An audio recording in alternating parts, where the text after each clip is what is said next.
తాకట్లో ఉన్న బంగారాన్ని విడిపించలేక వడ్డీల మీద వడ్డీలు కడుతూ ఇబ్బంది పడుతున్నారా? అయితే ఇప్పుడే సంప్రదించండి శివ గోల్డ్ కంపెనీ. మీ నమ్మకానికి మా హామీ శివ గోల్డ్ కంపెనీ. మనిషికి మనిషి తోడు కావాలనేది సృష్టి ధర్మం. కానీ ఆర్టిఫిషియల్ ఇంటెలిజెన్స్ రాజ్యమేలుతున్న ఈ కాలంలో మనుషులకు బదులు టెక్నాలజీతో ప్రేమలో పడుతున్నారు. వినడానికి వింతగా ఉన్న చైనాలో ఇప్పుడు ఇదే సరికొత్త ట్రెండ్. ఏఐ క్యారెక్టర్లను ప్రాణంగా ప్రేమిస్తూ వర్చువల్ బాయ్ ఫ్రెండ్స్తో డేటింగ్లకు వెళ్తున్నారు. అంతేకాదు ఏఐ రోబోలతో రొమాన్స్ చేసేందుకు సైతం సిద్ధమవుతున్నారు. వాస్తవానికి వర్చువల్ ప్రపంచానికి మధ్య హద్దులు చెరిపేస్తున్న ఈ డిజిటల్ లవ్ స్టోరీల వెనుక అసలు సంగతి ఏంటో ఇప్పుడు చూద్దాం. చైనా యువతను ఇప్పుడు లవ్ అండ్ డీప్ స్పేస్ లాంటి వీడియో గేమ్స్ విపరీతంగా ఆకర్షిస్తున్నాయి. ఇందులోని వర్చువల్ క్యారెక్టర్లతో పీకల్లోతు ప్రేమలో మునిగిపోతోంది చైనా యువత. కాస్ప్లే మీటప్స్ ద్వారా ఆ వర్చువల్ ప్రేమకు భౌతిక రూపాన్ని ఇస్తున్నారు. 26 ఏళ్ల జియావోల్లు అనే యువతి వీడియో గేమ్లోని రఫేల్ అనే క్యారెక్టర్ తో తాను రిలేషన్షిప్ లో ఉన్నట్లు చెబుతోంది. తనకు కొత్త స్నేహితులను చేసుకోవడం కష్టమని, ఆ లోటును ఈ వర్చువల్ క్యారెక్టర్ తీర్చిందని అంటోంది. రఫేల్ తనను ఎంతగానో ప్రేమిస్తున్నాడని మురిసిపోతోంది.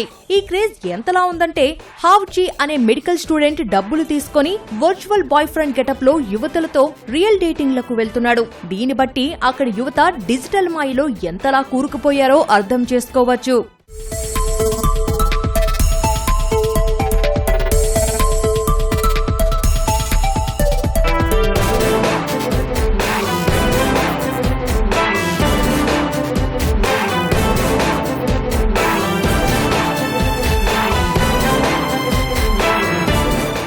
యువతలోని ఈ వింత మోజును క్యాష్ చేసుకునేందుకు టెక్ కంపెనీలు పోటీ పడుతున్నాయి. దక్షిణ చైనాలోని రోబోనోవా అనే కంపెనీ మనుషులకు తోడుగా ఉండే ఏఐ రోబోలను తయారు చేస్తోంది. ఈ రోబోలు మనుషుల్లాగే మాట్లాడతాయి, హావభావాలు పలికిస్తాయి, ఆత్మీయంగా హత్తుకుంటాయి. భవిష్యత్తులో ఈ ఏఐ భాగస్వామ్యులతో శృంగారంలో పాల్గొనే ఆప్షన్ను కూడా కస్టమర్లకు అందించబోతున్నారు. అయితే వాస్తవ ప్రపంచానికి ఆన్లైన్ ఫ్యాంటసీకి మధ్య తేడా లేకుండా పోతుండటంపై చైనా ప్రభుత్వం తీవ్ర ఆందోళన వ్యక్తం చేస్తోంది. ఏఐకు బానిసలుగా మారుతున్న సమాజాన్ని కట్టడి చేసేందుకు ఏఐ కంపానియన్స్ ను నియంత్రిస్తూ కఠినమైన కొత్త చట్టాలను సైతం తీసుకొచ్చింది.